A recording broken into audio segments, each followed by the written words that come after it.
Well, welcome everybody to the MESPA PrincipalCast. I am Principal Brett Domstrand of Lake Marion Elementary in Lakeville, Minnesota.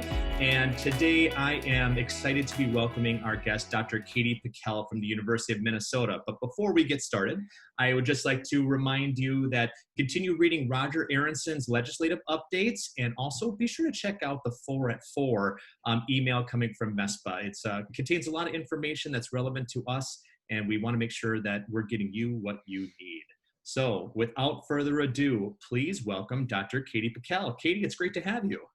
Thanks so much. I'm so glad I can be here, Brett. Brett, I just have to say, you could have been a radio announcer. in a different life, right? Yes. This is something, a podcast is kind of like the closest I'll ever get to my radio DJ. Well, you're pretty good at it, so. Thanks. Well, everyone, so I want to let you know I have a relationship with Katie because as a graduate of the Minnesota Principals Academy, which Katie leads, it's something, if you're looking for professional development that's going to challenge you, get you to start looking at the research and really make those decisions that are in a, not just a student-focused lens, but in a school-wide focused lens. MPA is something you really need to consider. So Katie, when we get into MPA, well, maybe why don't we start with that and then we'll go back to your principal journey. But Sure. So how did Minnesota Principal Academy come to be? Yeah, great question. It came to be long before I got to the university.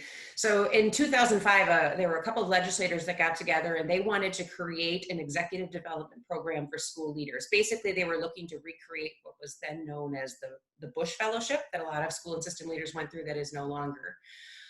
So they got some money through the legislature. The money went to the Minnesota Department of Education.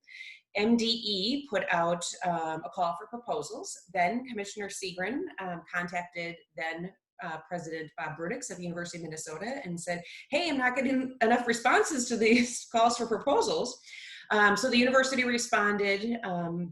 And what they brought forward was the NISL curriculum, which is part of the Minnesota Principals Academy. NISL stands for the National Institute of School Leadership. The curriculum is evidence-based. It is the only principal professional development program to have shown statistically significant results in student outcomes in both reading and mathematics. So in the Principals Academy, we use the NISL curriculum, and then we also add some additional units in that are specific to the needs and desires of Minnesota principals. For example, we have a unit on culturally responsive school leadership. We have a unit on multilanguage learners. We have a unit on teacher development and evaluation. It's just a couple examples. You know, and so you've also added, just in my time, you're part of the Urban Leadership Academy, mm-hmm. and working with Dr. Khalifa. And so while I didn't get the experience of working with him, obviously reading his book and getting more insight, talk about how the two of those have kind of come in combination, because I see you linking a lot of information from the two. Yes, so you mentioned the Urban Leadership Academy, which was started about 25 years ago. And at the time it was started by just to get the leaders of Minneapolis and St. Paul to actually be talking together, and the U as sort of an intermediary in that case, to be helpful in that regard. That has really turned in over the years to kind of a speaker series. Out of that, you mentioned my colleague, Dr. Mohammed Khalifa. We actually independently wrote a curriculum called the Culturally Responsive School Leadership Academy, which is offered in an 8-day format and also a 2.5-day format. And that's actually now offered independently from the university through it's literally called the Culturally Responsive School Leadership Academy. Not a very catchy name, but gets the job done. Right. Mm-hmm. So now we're going to talk a little bit more about you, and that's why we're here. And so I know you're a very humble person, Katie, but can you tell us, you've had experience both as an elementary principal and as a middle school principal. So talk a little bit about how your journey in education led you into school leadership. Yeah, so I was a high school English teacher in Owatonna, Minnesota.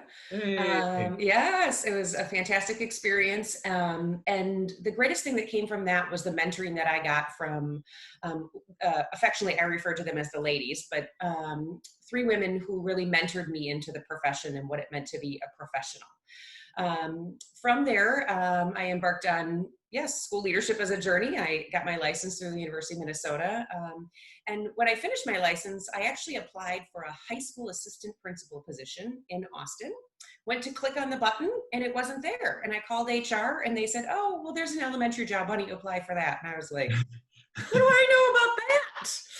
Right. I applied, just because why wouldn't you apply for everything? And lo and behold, I got the job. Now, I knew absolutely nothing about elementary at the time. And you've heard me say this, Brett, before, but so the year I spent as an elementary school principal was the most I have ever learned in that time frame. And I have a doctorate from the University of Minnesota, so. Um, but Experience is a valuable teacher right there. it is, right. Experience is a really valuable teacher. So after spending that time at the elementary, which I loved and would have really enjoyed staying, my superintendent, very talented leader, Candace Raskin, who's now at Mankato State, came to me and said, we'd really like you to go to the middle school. And I shook my head no and said, well, we could talk about that. And there I was, off to the middle school, which turned out to be the best job I've ever had in my entire life. I love my job at the university, but there is just something about middle school kids and middle school teachers that I really, really enjoyed. So I was middle school principal for 6 years. And then the university called and said, hey, we'd like someone to help out with the implementation of this college readiness program, which I had in my building at the time. So I went to the university, helped design the implementation of their program, Ramp Up to Readiness, oversaw two federal randomized controlled trials, which found statistically significant outcomes for increasing kids' likelihood of going to college. And at the same time, the university was relaunching their doctoral program for school and system leaders, asked if I would help consult on that, and then thought, well, why not have this principal help lead the Principals Academy? So that's how I ended up in the Minnesota Principals Academy, and it's been awesome. So is that how you became principal in residence then? Yes. So it was direct out of Austin into the University of Minnesota. It was, and it wasn't even tied to the Principals Academy. I came to lead the implementation work of the college readiness program with school principals. Awesome. I didn't know that I didn't know that detail. So I thought it went right into MPA. So that's very. So I spent the first 2 years at the university. First of all, recruiting. I recruited 50 schools across the state to be part of that randomized control trial, and traveling all around the state of Minnesota to help with implementation work. That is awesome. I had no idea. See, the journey is always such an interesting part of how people who people are and how they get to where they are. Yeah, that's true. I love it. Well, so now you're also, two of our former podcast guests, Jessica Cabine and also Melissa Sonic, you have developed some pretty close relationships with. Obviously, you knew Jessica back in Austin. I did. I hired her as my assistant principal. Oh, you hired her. Well, that's awesome. So now she is also one of you bring her in to also talk with us about early childhood. And now she's in middle school over at Ellis, but you've managed to keep that relationship going strong, even being at the University of Minnesota. And so talk about, Katie, I know how you keep relationships going because we still stay in contact, but that is something that's really strong in you. And so what is the key, in your opinion, what are the keys of maintaining strong relationships when you've got a busy family, you've got a lot of obligations, so do all of our colleagues who are leading buildings, but yet you still manage to have quite a network of people you stay in touch with. What are some of the secrets that you have that keep things going so strongly? Well, I wish it was a secret. I don't think it is a secret. First of all, I'm a pretty intellectually curious person. So when I'm engaged with folks and I see the interesting things they're doing, I immediately want to share it with others. So I oftentimes say I'm really, a kind of a glorified air traffic controller. So through my work in the Principals Academy, or other places too, the PhD program, Culturally Responsive Academy, et cetera, I have this super unique opportunity to see amazing work happening across the state of Minnesota. In fact, I'm not sure all that many people get that really awesome opportunity like I do. So it's pretty exhilarating and exciting to see all of that really good work. And I feel like I'm energized by it. And then sharing it with others is just really, I don't know, it's fun. Yeah. It's just fun. You So have a genuine excitement for sharing it too. And I do. And because Brett, the principals that I get to see and observe, they genuinely do so many cool things. You see, for example, we're doing these calls right now with Principal Academy folks just to help get people connected. And I take something from one call and then start talking about it on the other call. And you can tell the people who are on the call, the first one, we're like, we already know that, Katie. That's the general. Katie, I called you this, and I don't think it stuck as affectionately, but I call you a cross-pollinator. Oh, yes. I don't know anything about gardening or bees, so I probably haven't. But I fly in airplanes a lot, so that's probably where I get the air traffic controller metaphor. It's you help spread. You are spreading all the great things that are happening, and you can go from one place to the next place. And so while you're talking about driving all around the state and hearing all these great ideas, is really you are pollinating so many leaders and helping their schools, which helps their kids. And that trickle down thing always comes through. You mentioned one of the Katieisms I always took away is, well, so what does this mean on a Tuesday in my life, right?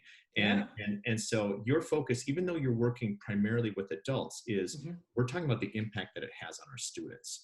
And so with that lens, Katie, you're a very research focused person. And so you'll always say, what does the research say? And we can even talk about like best practices. Well, the research will tell you the best practices. You might have a gut feeling about something, but what does the research really say about it?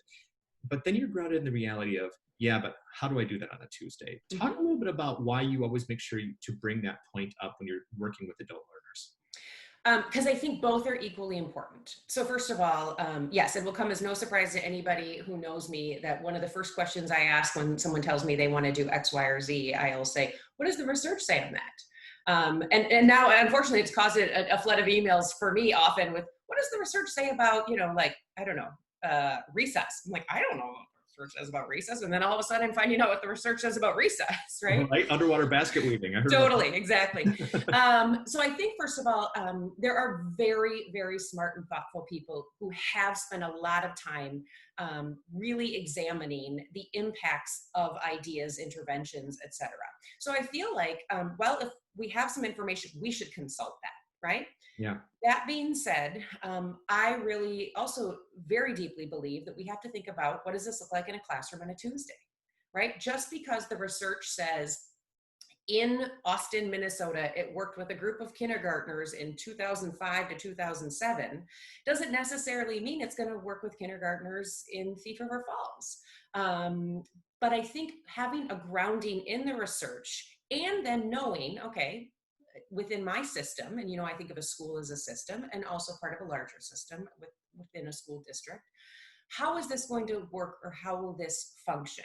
If we can think about all of those things in combination at the outset, before we start asking teachers to do more or start frankly spending money on those things that are more, I just think we have a much better likelihood of a potential positive outcome. And by positive outcome, I don't just mean better student test scores. I mean a positive outcome for the way teachers feel about the work they're doing in their buildings, the way families feel about the schools that they're sending their kids to, the way kids feel about belonging in those schools. So I think those things can be really well informed by the research. So I'm a firm believer that if you are the decision maker in a school building or a school district, before you start asking people to engage in a change process, which, let's be honest, that's what we're doing all of the time. Right. It's our responsibility to know what the research says. We do not have to recreate what the research says exactly as it says it, but we need to be informed by it. Well, it also helps when people want to know the why.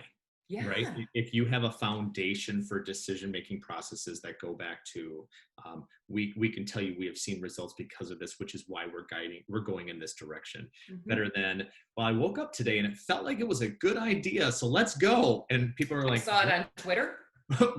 Right. And all right, now I have to say this because Katie, when you and I first met 4 years ago now, it feels like it's been a while. You're much better at it than me, by the way. Well, I don't know. I had to tell you, I feel like it's flip-flop. So like when I first, when I was like, hey, Katie, like, you got to get in Twitter, and you're like, Twitter. And then you kind of told me about like not the nonsense, but some of the non-research based things that people are putting out there and how people run with it. And you were cautious with how you talked to me about just like, you always have to be critical of what you're reading and make sure that what you're sharing is something that is firmly founded, right? And so now, like, you're one of my favorite follows on Twitter, Kate, because you blend what the research says. Like, it's really just Dylan Williams, just ability briefing thing that you just shared yesterday. And I have an EBSCO account, so I can actually get in and read the Science Direct piece. And so, I was thinking about that and going, okay, so you'll share this, and then, but you'll also talk about going for a run or something that's dangerous or something that's political. And so funny. Really, the political I'll probably get in trouble for at some point, but you know what? You're expressing opinions for why you believe something, okay? And that you are someone who's firmly grounded in your beliefs. And so there's a difference between being political and really saying this doesn't align to my values. And so I learned from you, Brett, that I have to say, talk about a change process. Believe it or not, I have a huge difficulty with change. The two largest in the Principals Academy that's been completely helpful to me is, as you may recall, I was not a huge fan of the Googles, meaning housing everything through Google Drive, et cetera, et cetera. And it was Peter Mao, one of the facilitators, who basically drugged me there kicking and screaming, but in a very, nice and kind way. Talk about like understanding adult learning. There's nobody like Peter Mao. Right. And then, of course, the two times I found myself on an airplane and I had forgotten my computer, and I was like, well, thank goodness for the Googles, right? Because it's all there. So I learned my lesson. The same is true with Twitter. I have to say, I was not an early adopter. I did not find it to be particularly helpful. And I think it was because I saw a lot of sort of the tweeting of things that I don't know that people necessarily really read all the way into, and a little bit of the kind of look at me. So I'm cautious with it. I do tweet research from time to time, and then I get emails asking for the actual article, which is fun. But I learned stuff there as well. And so I really had to come around to the idea of, no, it's a platform that actually I can learn from as well. Well, and you do it in a way, I think some of the self-serving notions of Twitter is what you were weary of, right? Yes. And I think it's good for everyone to be wary about that. Yeah. Is it glorified self-promotion, or is it really about development of others, right? And so you're using it in a way that I admire, and I go, way to go, Katie, because you're like twit, twat, twat, or whatever, See, but people can change. They can learn. Oh, absolutely. And so it's really for me, just to watch you personally kind of add that in. I'm like, and this is just another facet that makes Katie. I mean, like, it's really, really enjoyable. And so, Katie, in MPA, we talk a lot about adult learning. And you really, it's one of your biggest concerns is we bring all these adults into a room because you want them to be engaged. You want them to have some choice and voice, but you also want them to be critical readers. And so talk about your experiences now going through multiple cohorts. What have you learned about adults in practice as you're leading those groups and bringing in other speakers and doing those kind of things to enhance it? So here's what I've learned. The research on learning is true. And as we know, the three seminal findings from the research on how people learn is that, one, we must engage their preconceptions. Two, we need to give them a conceptual framework with which to attach new information in order to retrieve it when appropriate. And three, they have to have opportunities for metacognition, to think about their thinking as it relates to themselves. So within MPA, the first one, engaging their preconceptions, actually isn't that difficult because we're talking about things that they all have preconceptions about. Right. It's the second, building a conceptual framework that I think is not immediately clear to everybody who's engaging in it, but it becomes clear.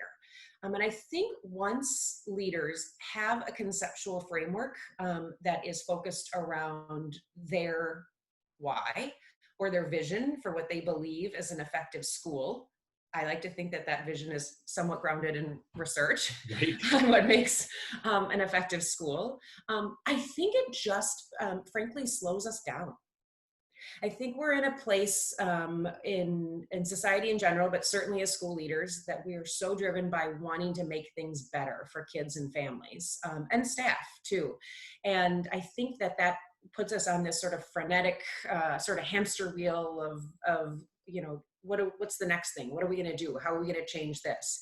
And I think when we have a conceptual framework that's led by a vision, we can slow down and we can sort of filter through, what's really going to work for my students and families in this community in a classroom on a Tuesday. Right. That's where that metacognition comes in. So I think what I have learned is for adult learners, especially like you and I, Brett, now we've been at this a little while. We're not 25, right? To get adult learners to think about learning in a way that is not just about them providing opportunities to learn for students and staff, but also their own learning. That takes a lot of time of their own self-reflection. It's not that they're not capable or they didn't want to, but they're just in this role of I am leader, so I need to kind of know. I think the Academy just gives us the time and the space to slow down to allow that learning to happen. Well, and it's interesting too, because we have so many different personalities in that room, right? And so great. We're all type A because we're leaders. Well, everyone's at a different point of where they think they are in their learning. And so there's the inquisitive people who will just keep asking, well, why? And there's others who would just tell me what it is I need to learn, and then I'll make my decisions based on this. So you're always trying to engage everybody where they are in the journey, especially through the 2 years of MPA. Yeah. Now, with COVID, I have to just ask you so when you're thinking about this and how do you engage leaders from a distance now with the cohort right now, not able to in person, it's presented its own challenges that we're trying to do at school from a distance. How are you looking at MPA, and what kind of thoughts and processes are you starting to engage in as you decide what to do in the future? Yeah, we're at a critical point right now to make a decision here in the next month. I've held off as humanly, as long as possible. Funny you should ask, because I'll send out an email this week asking MPA how they want to proceed. Do they want to push out until maybe later this summer and continue? Do they want to wait till the fall and continue? Do they want to move to online? NISL, as I mentioned earlier, the curriculum provider that we use has moved online everywhere else in the country. Yeah, and I have, interestingly, not probably surprising to you, have heard from many folks, we don't want to do that. So engage folks' preconceptions, right? So we're going to do a survey of the 2 current MPA cohorts, one in the Twin Cities and one in Marshall, to see how they're feeling. And then we'll make a decision probably by mid-July on how we're going to move forward. Yeah, a big 3-day is in the summer. That's when we're really. I know. And the Twin Cities cohort is really large. So that poses a problem for us. We're at almost 50 in that cohort. So we might have to divide into 2 cohorts. So yeah. Well, and then deciding how do you divide the cohorts? I know. Yeah, Katie, I think we'll find a solution and then also work to revise it if needed, if we're finding that it's not meeting the needs, right? Yeah. So now coming from, so you kind of live, so you live in Minneapolis and you live in Austin. You kind of St. Paul, Brett. I live in St. Paul. St. Paul, I think. Minneapolis. Well, sorry, friends in Minneapolis. I'm sure it's great, but. Well, just even you and Kobe running down at the Capitol, I should have. Yes, that's okay. That's okay. Yeah. But so you really, and then you spend so much time at the U, and then you're also so connected with your family, and so doing this. That requires a lot of balance. And I was talking about that earlier, and you put your family first. You really do. And I know that living in Austin, you've made some sacrifices to do that. Obviously honoring your privacy, but just how do you manage that work-home balance? Because you look like you do it gracefully, but we all know as humans. Yeah, well, my kids aren't on the call, so we don't know that for sure. And you've got older teenagers too, so that's a whole I do. Which actually I have to say, I see a lot of folks right now during this time with young kids, and I think they actually really are bearing the brunt of the balancing. My teenagers, they're not going to wake up till 10 a.m. And even when they do get up, they can feed themselves. So, but back to your question, the balancing act. Yes, I do. So as many folks already know, we have a blended family. And so I live in Austin half the week, where my youngest daughter, Molly, continues to go to school. My son, Thomas, is now in college. And then I live in St. Paul the other half of the week when Molly's with her dad. And my other daughter, Victoria, is at Central High School, and our son, Adam, is at University of Chicago.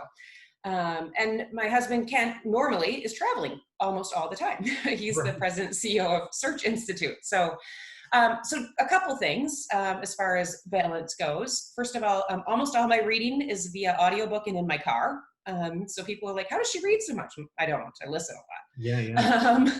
Number one. Number two, I feel like I'm just really blessed that my job at the university does allow me flexibility. So if I have to drive somewhere at 1 o'clock in the afternoon, I can.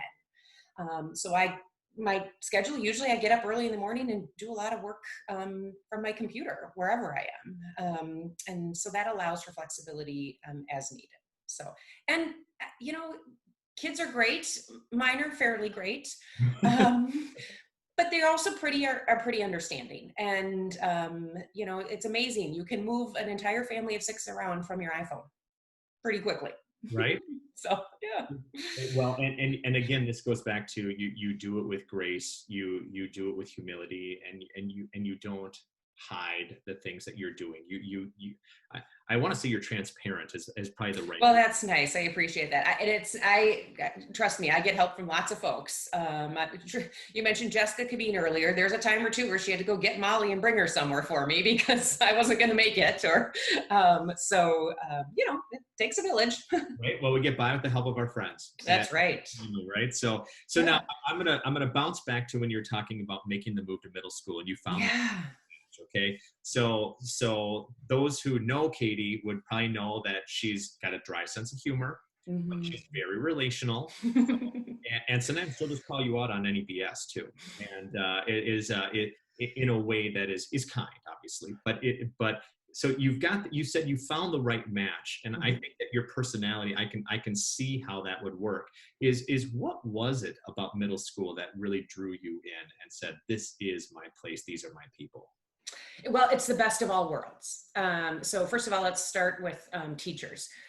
So at least in the time when I was a principal, now that's 7, 8 years ago, middle school teachers, and my building was 6, 7, 8 at the time, they tend to be made up of both elementary licensed folks and secondary licensed folks. Right. So I think of that both academically and socially emotionally as the best of all worlds, because you have people who have deep knowledge of content that had that original 712 license, or now I think it's 5.8 content endorsed. But then you also have the folks, especially in the building that I was in. Boy, I had some 6th grade teachers that were elementary teachers. I think they started in 1842 or something like that.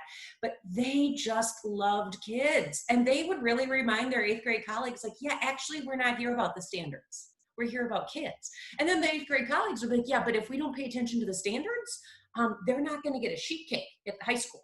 So those two, kind of competing but complementary forces worked so well together. So I loved that. And then kids, oh my goodness, middle schoolers, they are awesome. They're funny. They don't know how to lie very well yet. They can really appreciate their teachers still, and they don't being cool is something new to them. So that's why I felt it was the best of all worlds. Now I will say, I know life has changed in a middle school since I was a principal there, and I don't envy the things that principals are dealing with today around issues of social media, etc. That was just new on the scene when I was leaving the principalship. But I do think the best part about middle schools for me was the ability to build and leverage relationships. Yeah.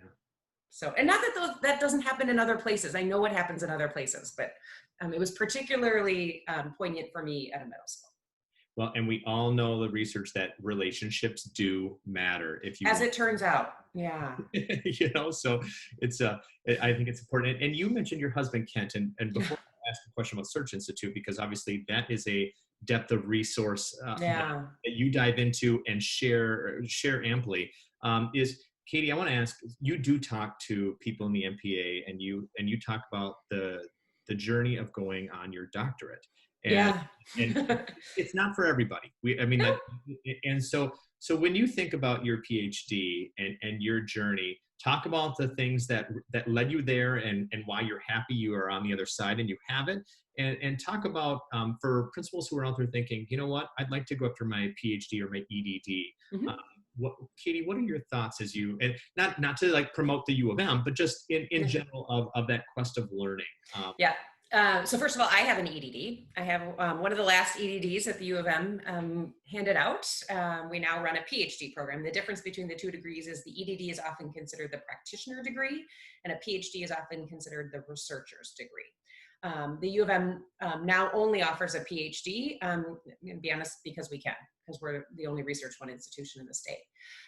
What was the journey for me? I often reflect on, I was in a class with Dr. Nicola Alexander, and I was sitting at this very kitchen table that I'm sitting at today, and I was talking with her about a paper, and I was a middle school principal at the time, and I was so frustrated, and I said, Nicola, how is this going to help me be a better middle school principal?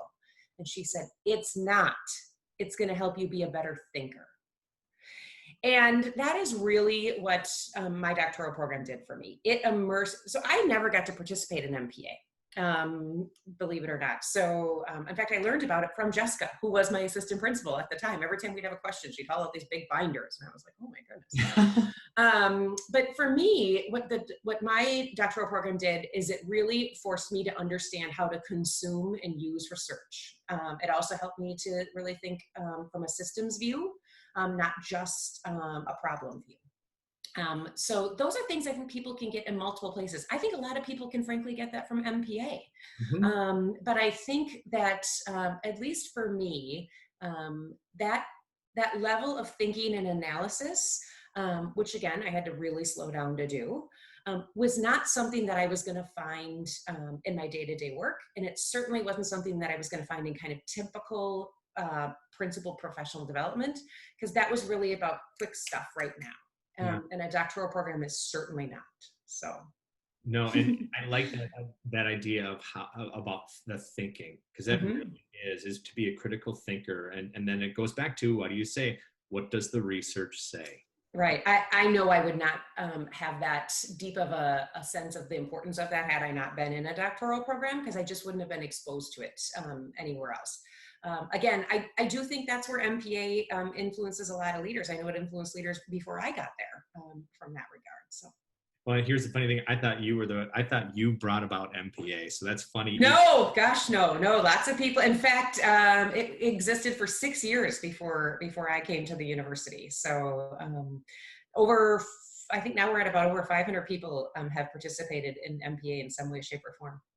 So now Kent, your husband, has been a speaker at MPA, and so that's how I found out who he was, and then followed him on Twitter, and now like how the world kind of continues to evolve. And so having two researchers in one house and that sharing of knowledge, talk about what that's like and how it influences your practice of having a husband who then you have your personal relationship, but then also finding out about the things he's doing and how you embed that into MPA, into the things that you talk about. Yeah, so first, to be clear, there's only one researcher in the house, and that's Kent. I'm a very good consumer of research, and I think I can share it well, but I don't conduct research at the university on my own. To be honest, it's too tedious for me. But that being said, this concept of what is that going to look like in the classroom on a Tuesday is actually grew out of my relationship with Kent. Early on in our relationship, he would be talking about something or an idea, and I would say, okay, what's that going to look like in a classroom on a Tuesday? And he would say to me very lovingly and appropriately, well, if we don't get the policy right, it doesn't matter.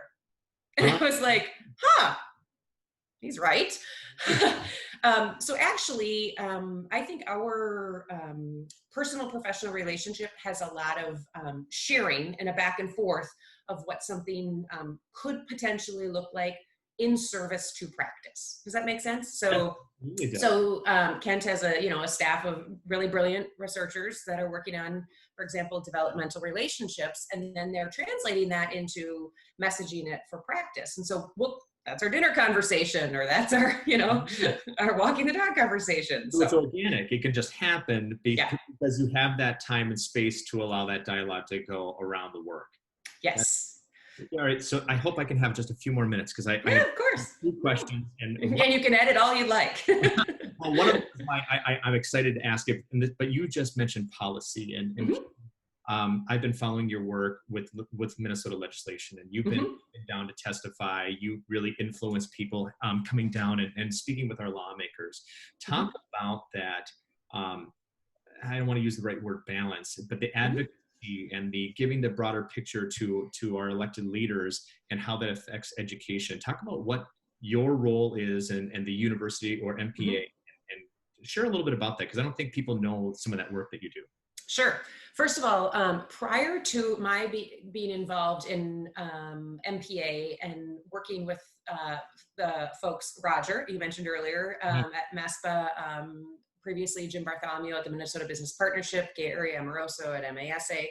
Prior to my being appreciative of their help in advocating for MPA, I had so little, honestly, no understanding of the legislative process and how that worked. And I probably really erroneously didn't give credit to the legislators and the work that they do.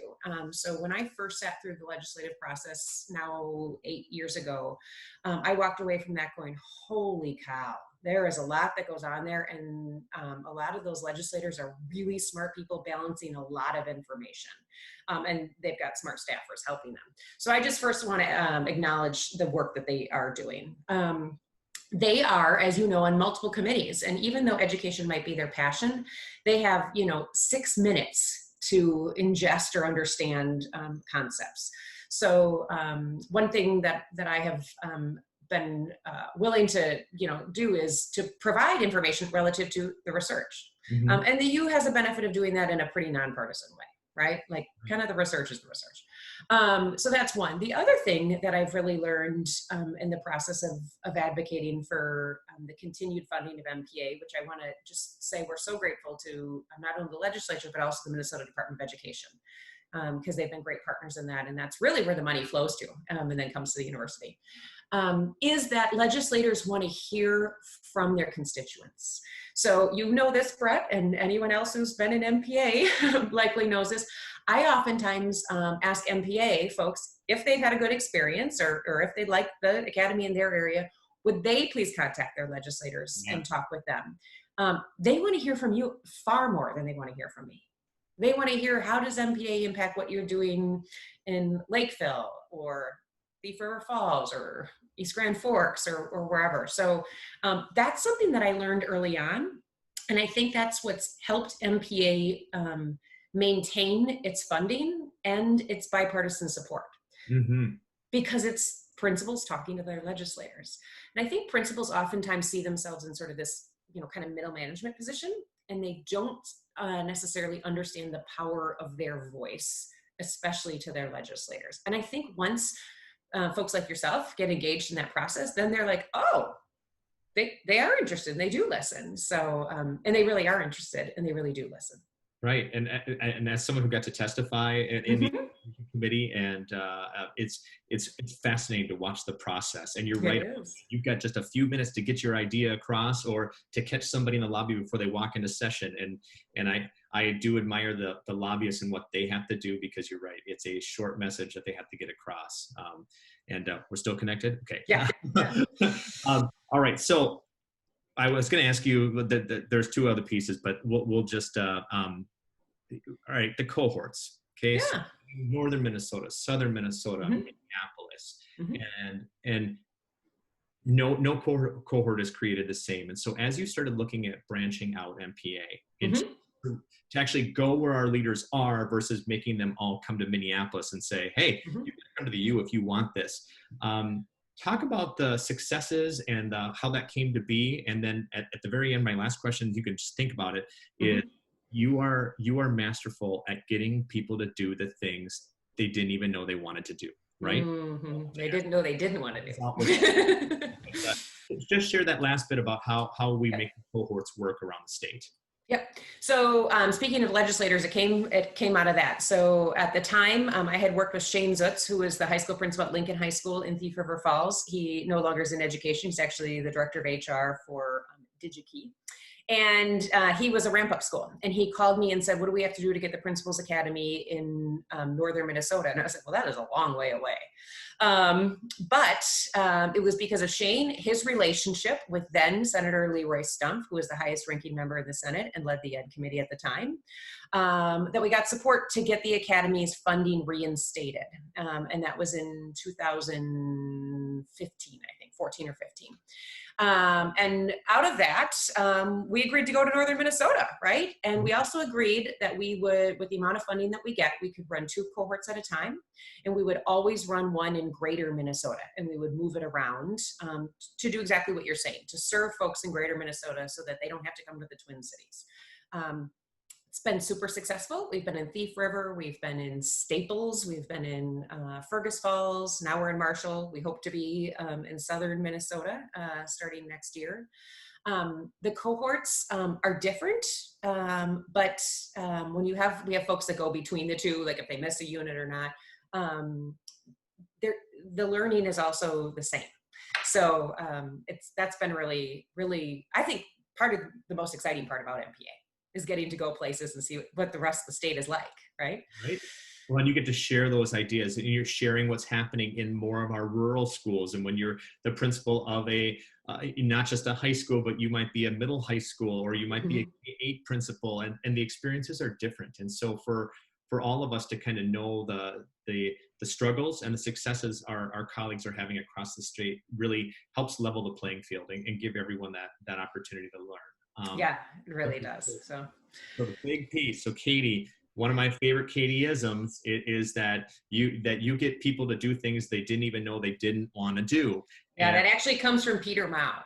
He said, Katie Pekel has the uncanny ability to get people to do things they didn't know they didn't want to do. Well, but you ask for it with grace, and you do it with the, hey, it's okay if you don't want to do this.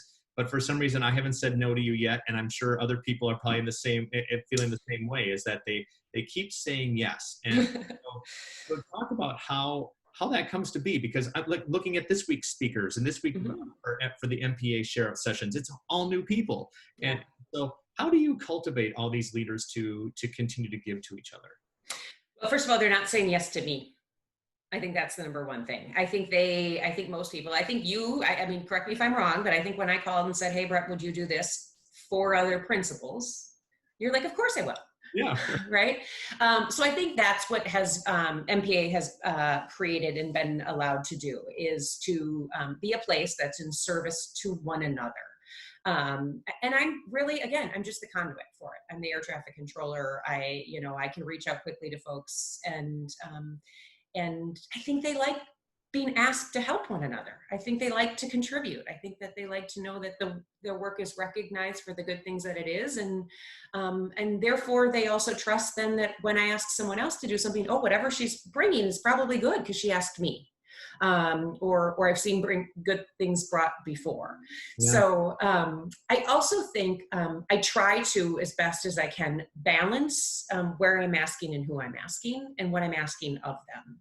So for example, you mentioned Melissa Sonic earlier, one of the best elementary principals I have ever seen. Hands down. And as you know, she's now a principal in special assignment at the district level, which brings new insights, right? So I know she doesn't have the demands of a day-to-day building. So sometimes I ask her for things on the quick because I know she can do it. But then also she did say no to me for the first time ever 2 weeks ago, which I know. And she in fact, she even, I think she tweeted, I live to tell about it. I was like, of course you did. But I think the balance of when you ask folks and how often and who you're asking. That's why, if you've probably noted on these calls, I've tried to be purposeful in asking folks from greater Minnesota, from the Twin Cities, different levels, different experiences, different backgrounds. Because I think it's that diversity of thought and experience that makes the saying yes easier for folks. Absolutely. And you do make it easy for everyone to say yes. Yes, that's I attest to that, everyone. It's fun saying yes to Katie because you have purpose when you're responding to a call. So the best part about coming to the University of Minnesota is I've learned that, first of all, as you know, I have zero positional authority. Absolutely nobody reports to me. Not even Diane, my administrative assistant. She reports to Gary, which is awesome. Yeah. So I have zero positional authority. So anything that I'm able to do, I really do it through relationships. And it's not just the relationship with me. It's building a connection and an identity to MPA, I think, initially, but also just the greater good of the principalship. So I think that's why people respond. You are the embodiment of that, Katie. Well, I don't know. I know I took longer than the time that we had discussed being part of this, but it's been such a thorough and joyful conversation. And well, this has been great to talk to you, Brett. I love these podcasts. Of course, I listen to them all the time, and I'm so glad that you initiated them and that you're doing them, and all of the work at MESPA. I just think is just fantastic. So thanks for all you're doing.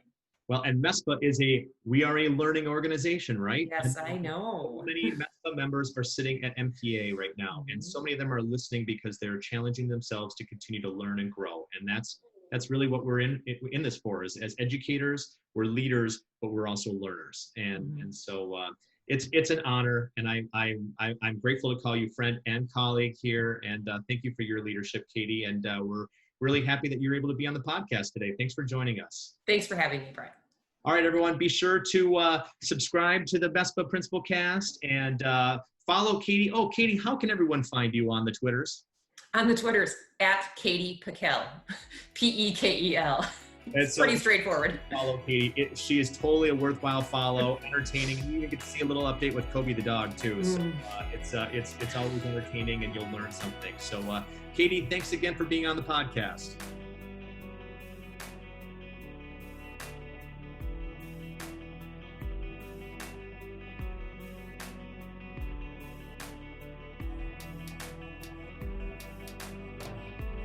Thanks for listening to this episode of MESPA PrincipalCast. For more information about the Minnesota Elementary School Principals Association, visit mespa.net.